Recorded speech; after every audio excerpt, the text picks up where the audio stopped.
नमस्कार विद्यार्थी मित्रांनो, स्वागत आहे तुमचं स्पार्कस सायन्स या युट्यूब चॅनल वरती।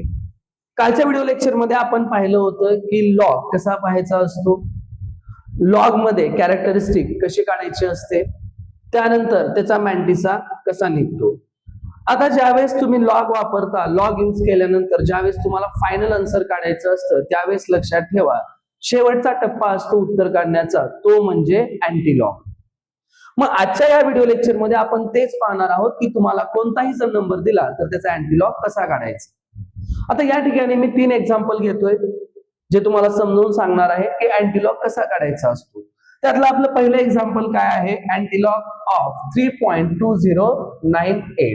कुणाचा अँटीलॉग काढायचा आहे आपल्याला, अँटीलॉग ऑफ 3.2098। आता बघा विद्यार्थी मित्रांनो, लॉग काढण्यासाठी आपण सुरुवातीला कॅरेक्टरिस्टिक काढत असताना काय करत होतो, डेसिमलच्या अलीकडे किती डिजिट आहेत त्यामधून -1 करत होतो आणि -1 करून तुम्ही काय करत होता लक्षात ठेवायचं, कॅल्क्युलेशन करत होता। मग परत तुम्ही मॅन्टिसा बघत होता तुमच्या लॉग टेबल मध्ये। आता अँटीलॉग काढण्यासाठी काय करायचं, डेसिमलच्या अलीकडे जे डिजिट आहेत त्यांना सुरुवातीला लक्ष द्यायचं नाही किंवा त्यांना निग्लेक्ट करा, कारण शेवटी त्याचं काम येणार आहे। मग अँटीलॉग नेहमी कुणाचा पाहिला जातो, तर पहिला नियम, अँटीलॉग हा नेहमी डेसिमलच्या पुढचे जे डिजिट आहेत त्यांचा पाहिला जातो। कुणाचा, डेसिमलच्या पुढच्या डिजिटचा। ओके, मग जसं लॉग बघण्यासाठी सुद्धा 4 डिजिट सफिशियंट असतात, तसंच अँटीलॉग बघण्यासाठी सुद्धा तुम्हाला डेसिमल नंतर 4 डिजिट हे आवश्यक आहे। मग आता आपण काय करणार, जसं तिथं तुम्ही काय करत होतात, पहिले 2 डिजिट त्यांना वेगळं करायचं, तिसरा डिजिट त्यांना वेगळं करायचं आणि चौथा डिजिट त्याला वेगळं करायचं। आता तुम्ही जर पाहिलात मेन कॉलम मध्ये तुम्हाला अँटीलॉगच्या टेबल मध्ये 0.00 पासून ते 0.99 पर्यंत तुम्हाला मेन कॉलम बघायला भेटतो, जो पहिला आहे। त्यानंतर डिफरन्स कॉलम मध्ये तुम्हाला सेम लॉग सारखं 0 to 9 आहे आणि मीन डिफरन्स कॉलम मध्ये तुम्हाला परत काय आहे, 1 to 9। मग इथं सुद्धा पहिले 2 डिजिट कुठं बघायचं, तुमच्या मेन कॉलम मध्ये, जसं की या ठिकाणी बघू शकता हा आहे तुमचा 0.20। ओके, आम्हाला व्हाईट बोर्ड तुम्ही स्वतःचा लॉग टेबल यूज करा कॅल्क्युलेशन करण्यासाठी, कारण कदाचित तुम्हाला नंबर इथं थोडेसे क्लिअर दिसणार नाही, त्यामुळे सांगतो, लक्षात ठेवा। ओके, आता या ठिकाणी आहे बघा तुमचा 0.20। नंतर काय सांगितलं, तिसरा डिजिट कुठं बघायचा, डिफरन्स कॉलम मध्ये 0 to 9 च्या मध्ये। आता 0.20 चा काय बघायचंय तुम्हाला, 9। आता बरेच विद्यार्थी 9 म्हणलं की 9व्या कॉलम मध्ये जातात, पण एक गोष्ट लक्षात ठेवायचं, 9 म्हणलं की तुम्हाला 10व्या कॉलम मध्ये जायचं। कितव्या कॉलम मध्ये, 10व्या। मग 0.0 च हे बघा, इथं तुम्ही 10व्या कॉलम मध्ये 9 बघू शकता, किती आलेला आहे, 1618।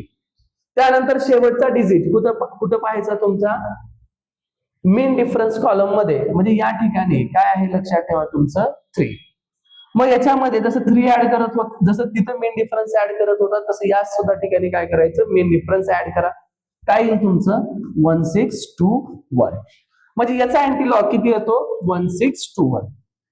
मग सर आता ह्या डेसिमलच्या अलीकडच्या डिजिटचं काय करणार आपण, तर एक गोष्ट लक्षात ठेवा, डेसिमलच्या अलीकडे कोणता डिजिट आहे तो बघायचा। पाहिला, मग पाहिल्यानंतर जे काही तुमचा आन्सर आलेला आहे त्याला 1 नंतर डेसिमल द्या आणि त्याला ऍज इट इज कशामध्ये लिहा, 10 to power मध्ये तुम्ही त्या डिजिटला लिहू शकता। काय करायचं, 1 नंतर डेसिमल द्यायचं आणि जो डिजिट डेसिमलच्या अलीकडे आहे त्याला 10 to the power मध्ये तुम्ही ऍज इट इज लिहू शकता। त्यानंतर अजून एक एक्झाम्पल तुम्हाला आपण दिलं होतं, बार 2.99। आता याचा आपल्याला काय बघायचं आहे, अँटीलॉग। याचा आपण काय बघणार आहोत, अँटीलॉग। आता अँटीलॉग बघत असताना तुम्हाला आधीच सांगितलेलं आहे कुणाचा बघतो आपण, डेसिमलच्या पुढच्या नंबरचा। आता हे आहे डेसिमलच्या पुढचे नंबर, तुम्हाला किती डिजिट आवश्यक आहेत म्हणून सांगितलं होतं मी, 4। मग आता थोडं जर तुम्ही नीट बघितलात तर या ठिकाणी तुम्हाला 2 डिजिट दिसतात।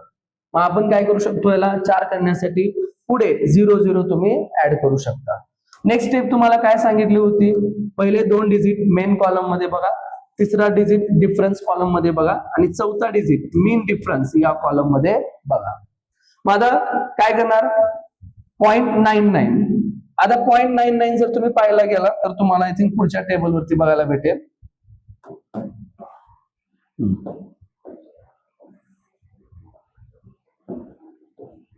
हा आहे या ठिकाणी बघा 0.99. याचा कशामध्ये बघायचं आहे? झिरो. झिरो म्हणजे पहिला कॉलम असतो आणि मीन डिफरन्स झिरो असेल तर बघायचं नाही, सोडून द्यायचा. मग किती आलेला आहे बघा व्हॅल्यू तुमची 0.99 चा झिरो मध्ये 9772 म्हणजे काय आलेली आहे व्हॅल्यू लक्षात ठेवा तुमची 9772. मग हे तुमचं या पुढच्या नंबरचं काम संपलं. आता याचं काय करणार सर? तर याचं काय करायचं, एक नंतर डेसिमल द्यायचं, आहे तो नंबर कशामध्ये लिहायचा? 10 टू द पॉवर मध्ये लिहायचा. मग आता हा नंबर बार 2 आहे. बार 2 म्हणजे काय असतो? -2. हे याचं काय झालं? याचं अँटीलॉग. ओके. अजून एक क्वेश्चन तुम्हाला काय दिला होता? 1.0083. काय आहे अजून एक क्वेश्चन तुमचा? तिसरा क्वेश्चन 1.0083. याचा तुम्हाला काय बघायचं आहे? अँटीलॉग. अँटीलॉग बघण्यासाठी सांगितले तुम्हाला काय लागतात? डेसिमलच्या पुढे 4 डिजिट इथं आहे. मग पहिल्या 2 डिजिटला कशामध्ये बघायचं? तुमच्या मेन कॉलम मध्ये. कशामध्ये बघायचं? Main column. त्यानंतर जो तुमचा लक्षात ठेवायचा तिसरा डिजिट आहे त्याला कुठे बघणार? Difference column. आणि जो चौथा डिजिट आहे त्याला कुठे बघायचं? मेन डिफरन्स कॉलम मध्ये. कुठे बघणार? Main difference column. आता या ठिकाणी 0.00 तुम्ही इथं बघू शकता. 0.00 चा 8 मध्ये किती आहे? 1019. आता मेन डिफरन्स मध्ये जावा 1019. मेन डिफरन्स मध्ये 3 मध्ये बघा किती आहे याचं? 1. मग याच्यामध्ये +1 काय करा? ऍड. उत्तर किती आलं मग याचं अँटीलॉगचं? 1020. आता काय करणार? एक नंतर डेसिमल आणि जो काय नंबर याच्या अलीकडे आहे त्याला 10 टू द पॉवर कशामध्ये लिहायचं? 1 मध्ये तुम्ही लिहू शकता. इथं 2 असेल तर 2, बार 3 असेल तर -3, जो काय असेल. मग परत ह्याला तुम्ही अजून सोडवू शकता. 10 चा पॉवर 1 म्हणजे 10 असतो. 10 न मल्टिप्लाय केल्यानंतर 1 न डेसिमल कुठे जातो? राईट हँड साइडला शिफ्ट होतो. अशा पद्धतीने तुम्ही काय करू शकता? लक्षात ठेवायचं, अँटीलॉग बघू शकता. विद्यार्थ्यांनो लक्षात ठेवा, अँटीलॉग ही शेवटची पायरी असते लॉगने कॅल्क्युलेशन सोडवत असतानाची.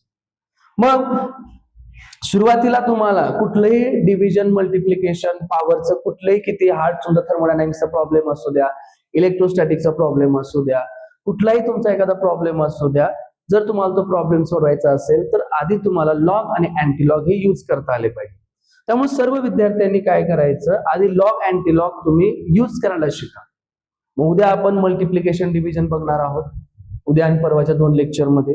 अजून एक लेक्चर झाल्यानंतर आपण जे काही मिक्स एक्झाम्पल्स असतात मल्टिप्लिकेशन डिव्हिजनचे ते बघणार आहोत. आणि त्यानंतर मी तुम्हाला या आपल्या चॅनलवरती फिजिक्स आणि केमिस्ट्रीचे सर्व न्यूमरिकल्स मी तुम्हाला इथं तुमच्या टेक्स्टबुक मधले एक्सरसाइज मध्ये असो किंवा सॉल्व मधले असो सर्व एक्झाम्पल मी तुम्हाला सोडवून दाखवणार आहे. पण ते सोडवण्यासाठी तुम्हाला आधी काय आलं पाहिजे? लॉग आणि अँटीलॉग हे तुम्हाला आलं पाहिजे. मग तुम्हाला होमवर्कसाठी काय एक्झाम्पल देतो.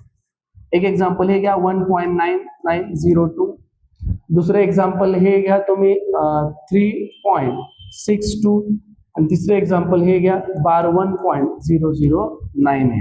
ह्या तिन्हीचे अँटीलॉग तुम्ही मला कमेंट सेक्शन मध्ये नक्की कळवा. आणि व्हिडिओ आवडला असेल तर लाईक करा, शेअर करा, सबस्क्राईब करा आणि तुमचे जे कोणी मित्र मैत्रिणी असतील त्या सर्वांना तुम्ही हा व्हिडिओ काय करू शकता? पाठवू शकता. कारण आपण या युट्यूब चॅनलवरती तुम्हाला सर्वच एज्युकेशनल माहिती, सर्वच विद्यार्थ्यांसाठी जे तुमची 8वी असो, 9वी असो, 10वी 11वी साठी जे काय सर्व इम्पॉर्टंट लागत असतं ते सर्व आपण या युट्यूब चॅनलवरती अपलोड करणार आहोत. धन्यवाद.